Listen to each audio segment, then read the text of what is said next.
Sebelum menonton lebih lanjut video ini, jangan lupa like, kemudian share, dan tekan tombol subscribe agar Anda mendapatkan pemberitahuan apabila ada upload video terbaru.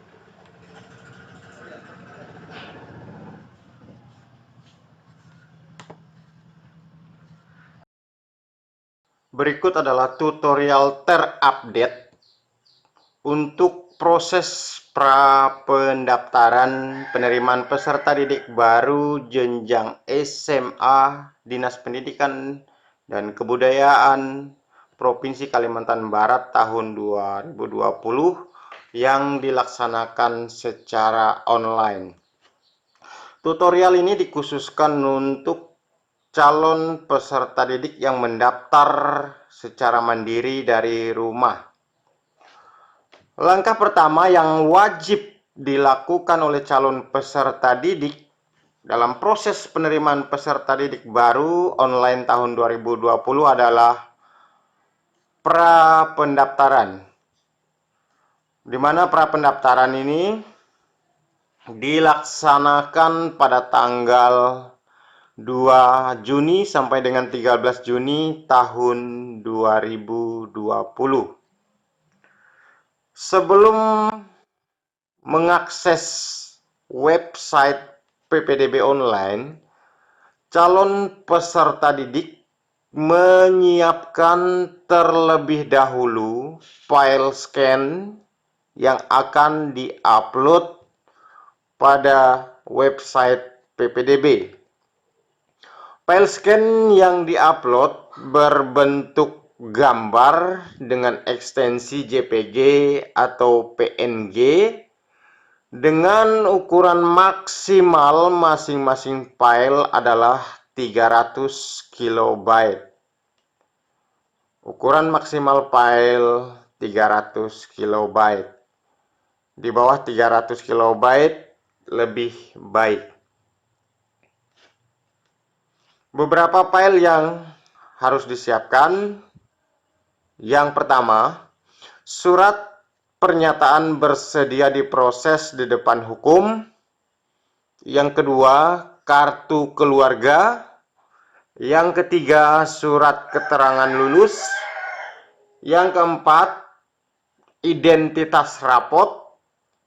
Yang kelima, nilai rapot semester 1 sampai dengan semester 5 atau nilai rapot kelas 7 sampai dengan kelas 9 semester ganjil. Yang berikutnya, surat keterangan domisili jikalau calon peserta didik tidak memiliki kartu keluarga.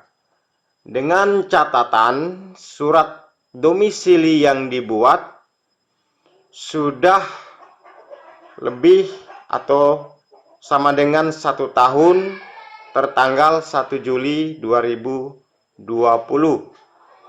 Kemudian yang terakhir adalah file pas foto.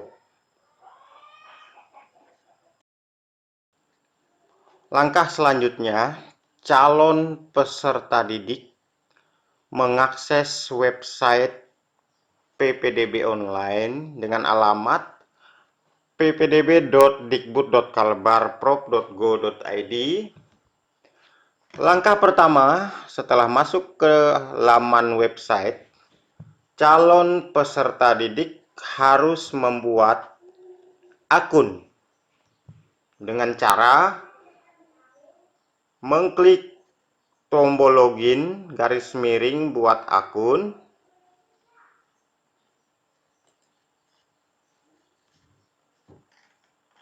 Kemudian calon peserta didik mengklik tombol membuat akun, yang mana pada tutorial yang kami buat sebelumnya, tombol buat akun ini adalah tombol daftar. Silahkan diklik.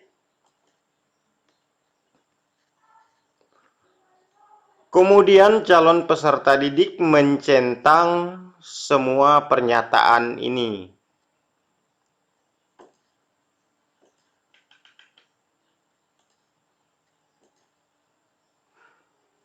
Setelah itu klik bersedia lanjutkan. Berikutnya, calon peserta didik memasukkan nomor induk siswa nasional, kemudian memasukkan email. Alangkah baiknya email aktif.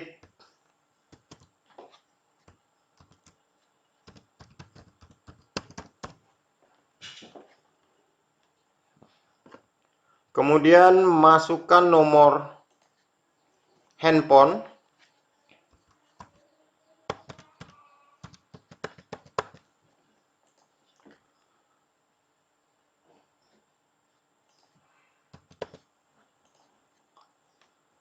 Kemudian buat password. Password ini dengan emailnya harap dicatat dan disimpan karena nanti akan digunakan untuk melakukan login.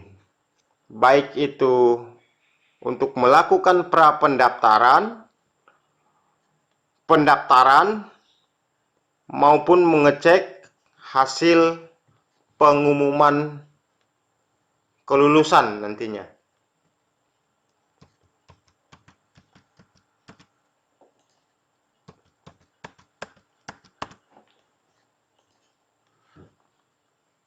Selanjutnya pilih jenjang sekolahnya, yaitu SMA.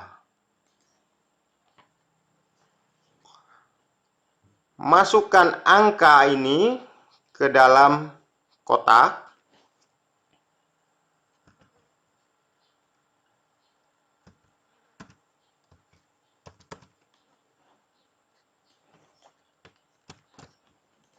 Setelah memasukkan angka ke dalam kotak, silakan klik tombol buat akun. Ada konfirmasi. Silakan periksa kembali data yang Anda input, khususnya NISN dan jenjang. Karena nantinya tidak bisa pindah jenjang dari SMA ke SMK atau sebaliknya. Yakinkan dulu jenjang yang dipilih apakah sudah pas dan benar. Jika belum, silahkan kembali dengan mengklik tombol tidak. Tetapi jika sudah sesuai, silahkan klik tombol ya. Ada konfirmasi lagi. Selamat pembuatan akun berhasil. Silahkan klik OK. Setelah berhasil membuat akun, silakan calon peserta didik login menggunakan email dan password yang baru saja didaftarkan saat membuat akun.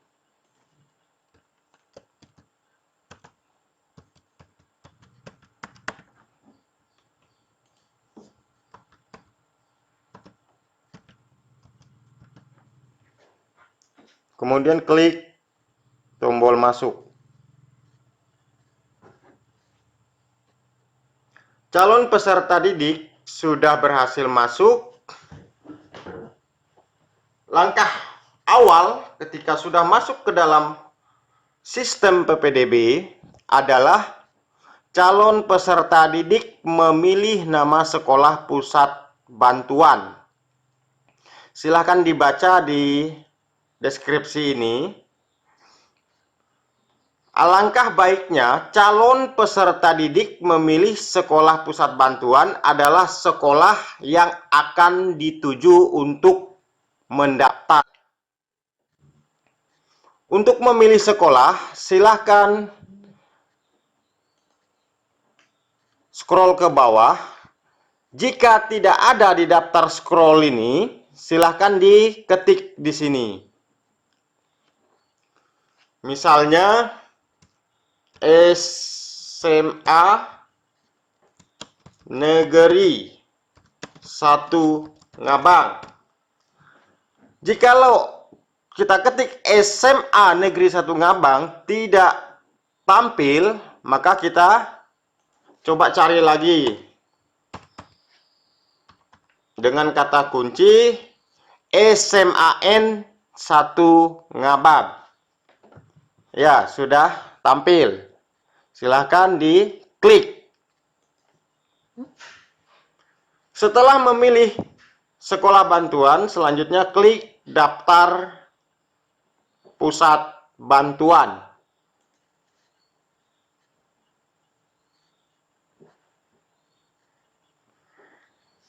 Berikutnya, calon peserta didik pindah ke tab biodata.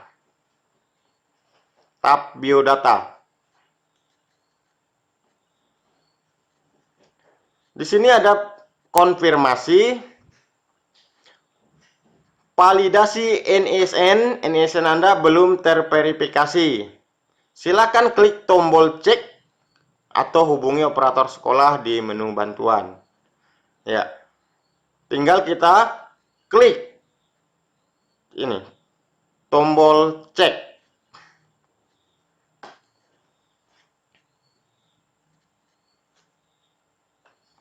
Jika kita klik tombol cek, tampil seperti ini. Berarti calon peserta didik sudah siap mengisi biodata yang masih kurang.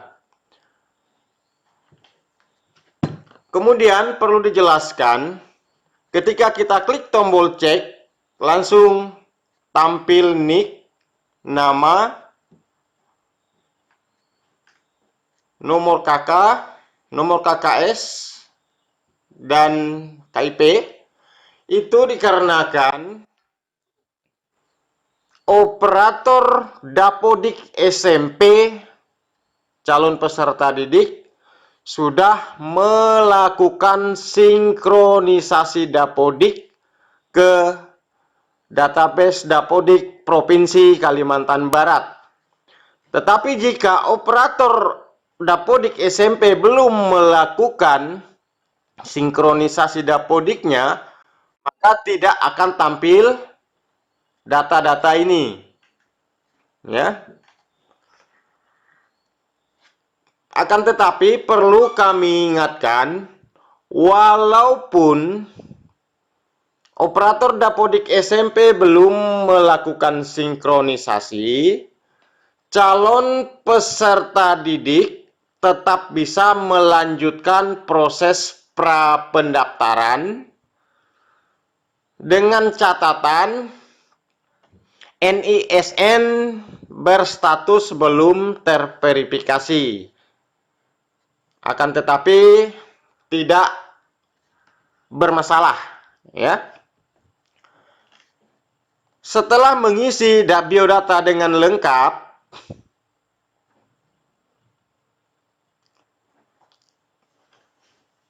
calon peserta didik silahkan mengklik tombol submit. Tombol submit.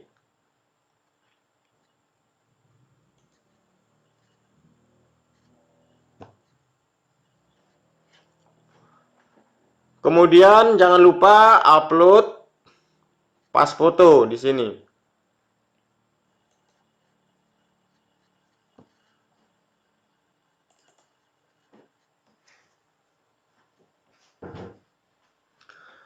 Setelah itu, calon peserta didik pindah ke tab alamat.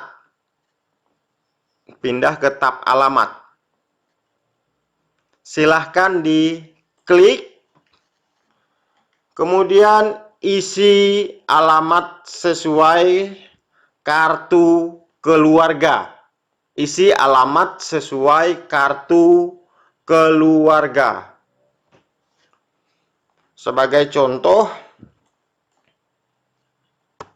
RT 1 RW 1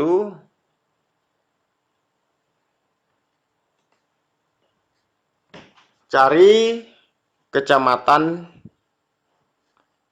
asal calon peserta didik. Jikalau tidak tampil pada drop down ini, silakan diketik. Misalnya Ngabang. Ini misalnya ya.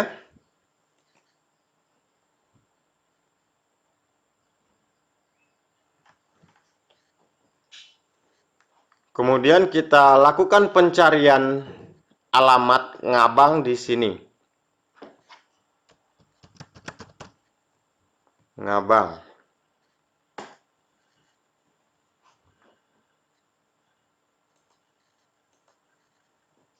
Kemudian pilih map.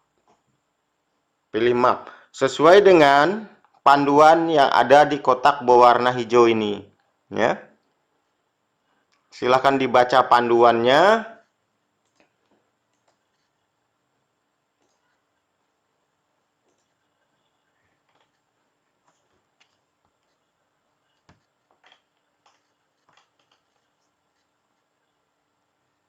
Arahkan kursor ini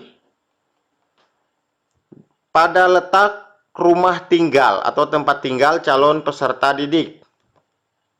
Jika menggunakan map kurang jelas, silakan gunakan satelit, ya, satelit. Ya.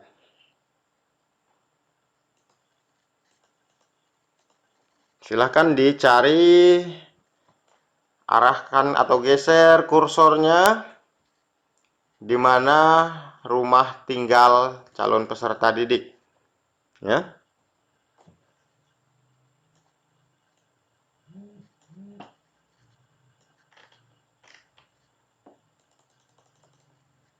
Ya, misalkan rumahnya ini, tinggal digeser,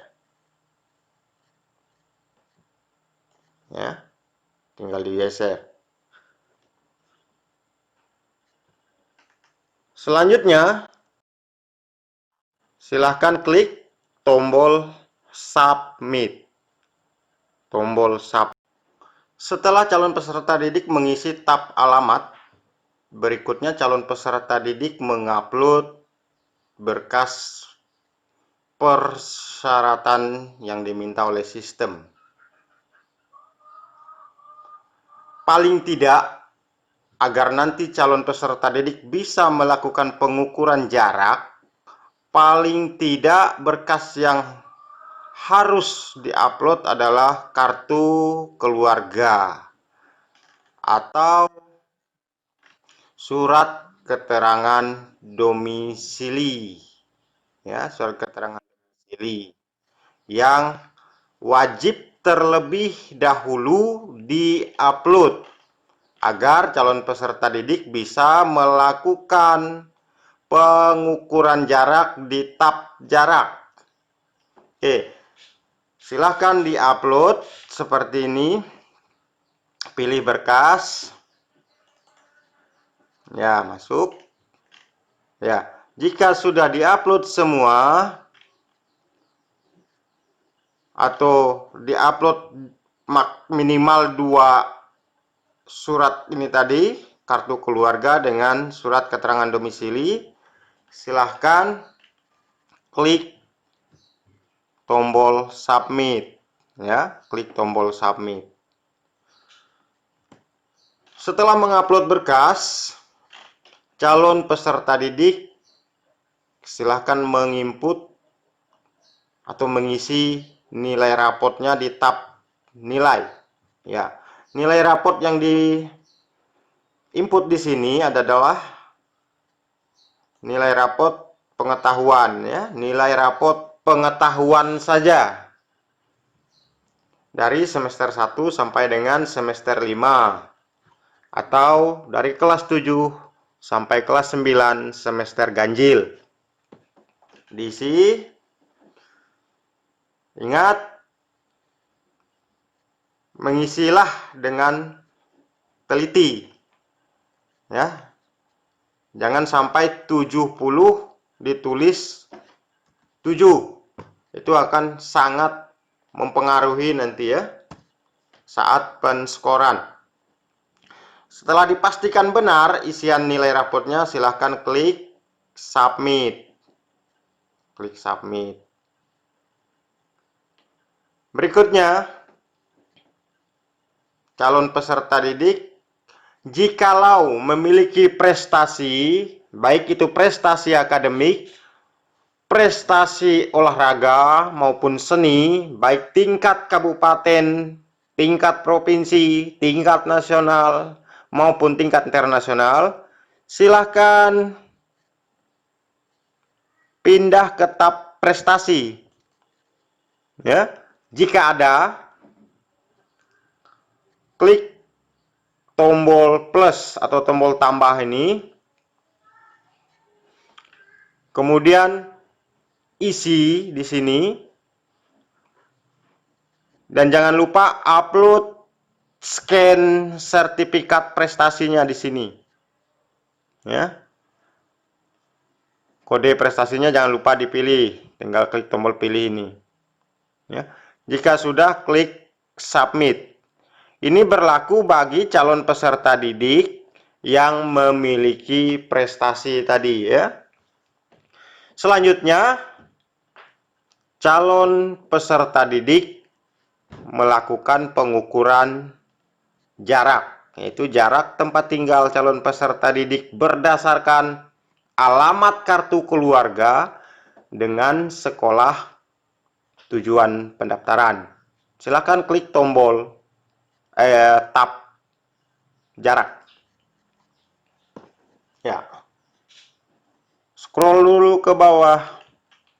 Silakan dibaca. Ada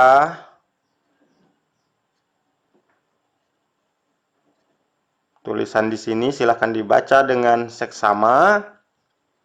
Ya. Ini ada kata penting. Pengukuran jarak wajib disertai dengan upload berkas kartu keluarga dan surat keterangan dan atau ya surat keterangan domisili. Ya. Kemudian pengukuran jarak maksimal 5 sekolah. Artinya 5 sekolah tujuan ya. Maksimal. Tidak mesti 5, tapi paling banyak 5. Kalau hanya maunya 1, ya tinggal ukur saja 1 sekolah. Ya. Tinggal klik tombol ukur. Ya, ini. Pastikan jarak tempat tinggal dengan rumah ini sudah benar, ya, sudah benar. Ini otomatis terbaca karena tadi kita sudah melakukan penarikan atau pengisian alamat sehingga koordinat rumah tinggal dengan sekolah terbaca otomatis. Jadi nanti ketika ada kesalahan jarak rumah dengan sekolah tujuan, silahkan perbaiki di tab alamat ya. Ya, dengan cara yang tadi sudah kami praktekkan. Oke.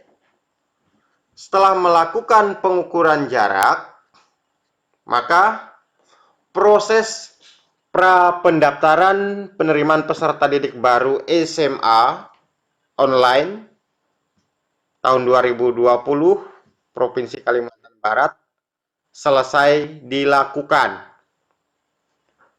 Tinggal nanti calon peserta didik melakukan pendaftaran pada tanggal 22 sampai dengan 25 Juni tahun 2020 pada website ini. Ya. Pada website ini. untuk memilih jalur pendaftaran dan sekolah tujuan pendaftaran. Sekian tutorial pra pendaftaran penerimaan peserta didik baru jenjang SMA Dinas Pendidikan dan Kebudayaan Provinsi Kalimantan Barat tahun 2020. Semoga bermanfaat. Salam sehat.